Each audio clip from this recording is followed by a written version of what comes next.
datang di channel kami. Di video kali ini kita akan membahas 10 fakta unik tentang capung.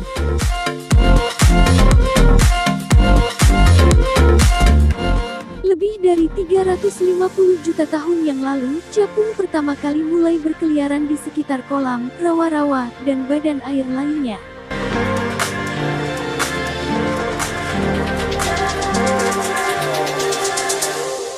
Serangga prasejarah ini termasuk dalam keluarga Odonata, bersama dengan serangga sepupunya yang berkerabat dekat, Damselflies. Ada lebih dari 3.000 spesies capung yang diketahui hidup di hampir setiap benua di dunia. Oke guys, di sini kita akan menjelajahi 10 fakta mengagumkan tentang capung yang mungkin belum kalian ketahui.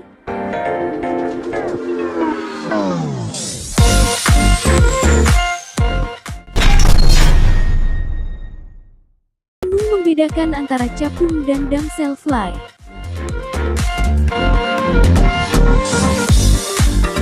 Kebanyakan orang akan membingungkan keduanya pada pandangan pertama, karena mereka sangat mirip dalam penampilan secara keseluruhan. Kunci untuk mengidentifikasi mereka ada di sayap mereka. Seekor capung memiliki 4 sayap, sedangkan damselfly hanya memiliki 2 sayap. Ketika capung beristirahat, mereka merentangkan sayapnya secara horizontal, sedangkan damselfly menyelipkan sayapnya ke tubuh mereka.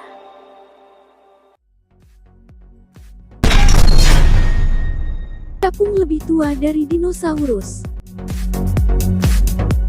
Jika kita kembali sekitar 300 juta tahun yang lalu, mungkin akan berhadapan langsung dengan nenek moyang capung, Meganisoptera atau disebut sebagai griffinflies.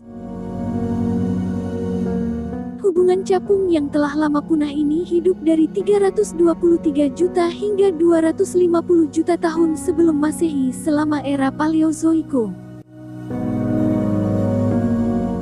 Sebagian besar griffinflies memiliki ukuran yang mirip dengan sepupu modern mereka. Namun, satu spesies yang disebut Megatipus kemungkinan besar akan menakuti Anda jika Anda bertemu dengannya.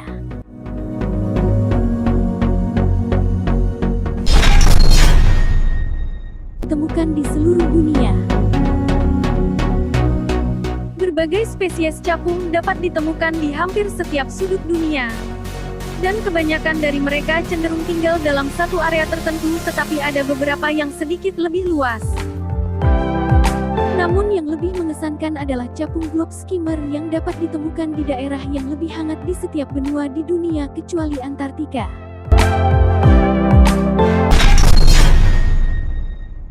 Larva capung hidup di bawah air.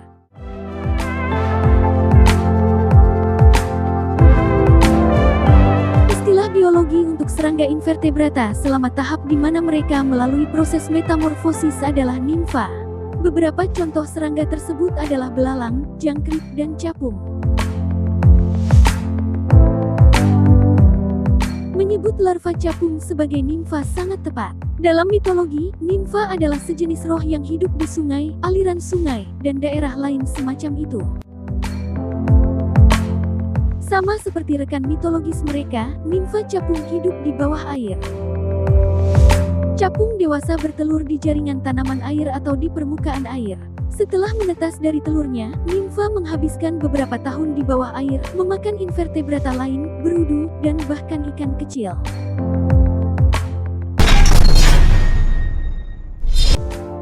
Capung sangat terampil dalam penerbangan. Jika Anda pernah menghabiskan hari dengan malas di tepi danau, maka Anda mungkin tahu apa yang saya maksud. Kemampuan terbang capung sangat hebat sehingga mereka dikenal bahkan bermigrasi melintasi lautan. Sayap mereka sangat kuat sehingga mereka tercatat terbang hingga kecepatan 22-34 mil per jam atau 36-54 km per jam. Ada laporan lama tentang spesies Australia yang disebut Darner raksasa selatan yang mencapai kecepatan hingga 97 km per jam. Meskipun laporan ini tidak dianggap benar karena kecepatannya belum tercatat sejak 1917.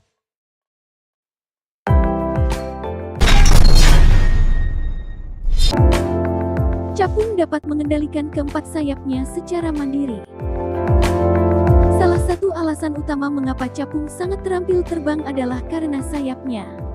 Mereka dapat mengepakkan semua sayap mereka secara mandiri, dan melalui metode ini, mereka memiliki 4 metode penerbangan yang berbeda. Capung dapat melayang-layang seperti helikopter, terbang sangat lambat atau secepat panah, dan bahkan mengubah arah pada peniti dengan mengepakkan keempat sayapnya secara sinkron satu sama lain. Dan mereka juga dapat meluncur bebas dengan beberapa betina meluncur di belakang jantan saat kawin di tengah penerbangan.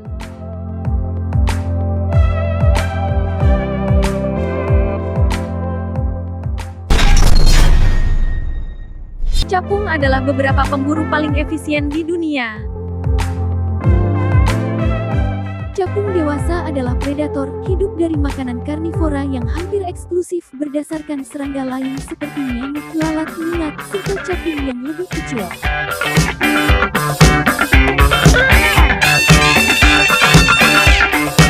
Berkat kecepatan dan kelincahan mereka dalam terbang, mereka menangkap mangsanya dengan kaki mereka saat mengudara. Efisiensi kemampuan berburu capung adalah salah satu ciri mereka yang paling luar biasa, karena mereka mampu menangkap hingga 95% dari semua mangsa yang mereka pilih untuk diburu. Ketika mereka menangkap sesuatu, mereka melumpuhkannya dengan menggigit kepalanya. Mereka kemudian biasanya bertengger di suatu tempat dan menikmati makanan mereka di tempat, tetapi mereka juga bisa makan sambil bergerak. Rahang mereka yang sangat kuat membuat mangsanya bekerja dengan cepat, paling sering memulai dengan kepala terlebih dahulu.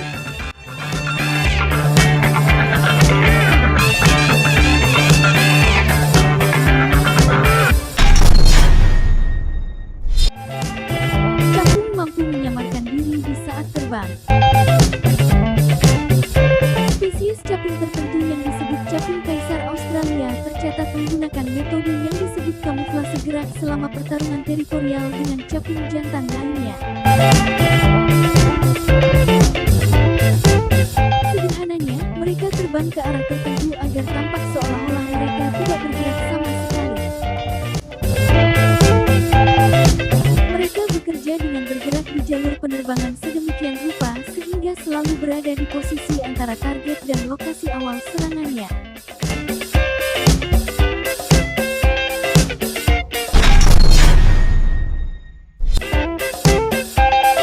Capung telah lama dianggap jahat dalam budaya barat. Capung memiliki banyak nama di seluruh Eropa, namun semuanya cenderung mengaitkan beberapa jenis aspek jahat atau jahat kepada mereka. Jarum Darling adalah jarum besar dan tumpul yang digunakan untuk memperbaiki lubang atau area yang aus pada pakaian atau potongan kain lainnya. Legenda di balik capung yang disebut jarum penusuk setan berasal dari gagasan bahwa capung akan menjahit bibir anak-anak nakal saat mereka tidur.